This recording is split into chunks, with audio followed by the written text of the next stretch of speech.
श्री सिद्धि विनायक के आज के दर्शन करिए और श्री सिद्धि विनायक की रोचक बातों को सुनिए। बराह पुराण और शिव पुराण में विनायक के जन्म को लेकर अलग अलग कथाएं हैं। बराह पुराण के मुताबिक भगवान शिव ने गणेश जी को पंच तत्वों से बनाया है। जब भगवान शिव गणेश जी को बना रहे थे तो उन्होंने विशिष्ट और अत्यंत रूपमान बनाया।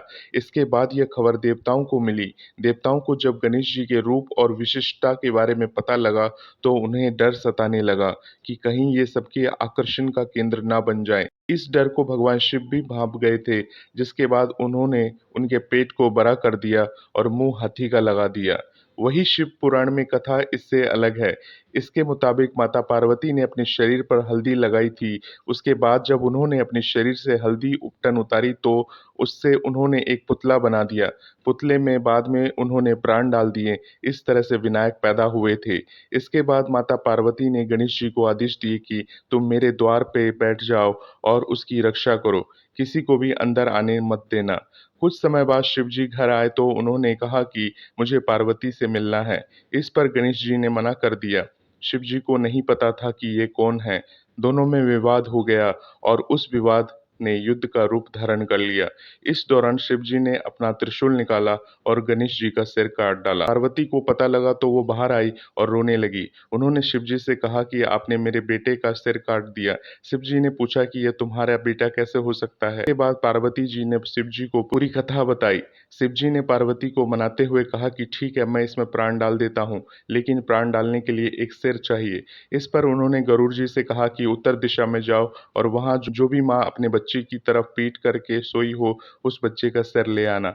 गरुड़ जी भटकते रहे पर उन्हें ऐसी कोई माँ नहीं मिली, क्योंकि हर माँ अपने बच्चे की तरफ मुंह करके सोती है। अतः एक हथनी दिखाई दी। हथनी का शरीर का प्रकार ऐसा होता है कि वो बच्चे की तरफ मुंह करके नहीं सो सकती है। गरुड़ जी उस शिशु हाथी का सिर ले आए। भगवान शिव जी ने वो बालक के शरीर से जोड़ दिया, में प्राणों का संचार कर दिया, उनका नामकरण कर दिया। इस तरह श्री गणेश जी को हाथी का सिर लगा। श्री गणेश चालीसा में वर्णित है कि माता पार्वती ने पुत्र प्राप्ति के लिए कठोर तप किया। इस तप से प्रसन्न होकर स्वयं श्री गणेश ब्राह्मण का रूप धर के पहुंचे और उन्हें यह वरदान दिया कि माँ आपको बिना गर्भ धारण किए ही दिव्य और बुद्धिमान पुत्र की प्राप्ति होगी। ऐसा कहकर वे अंतर्ध्यान हो गए और पालने में बालक के रूप में आ गए।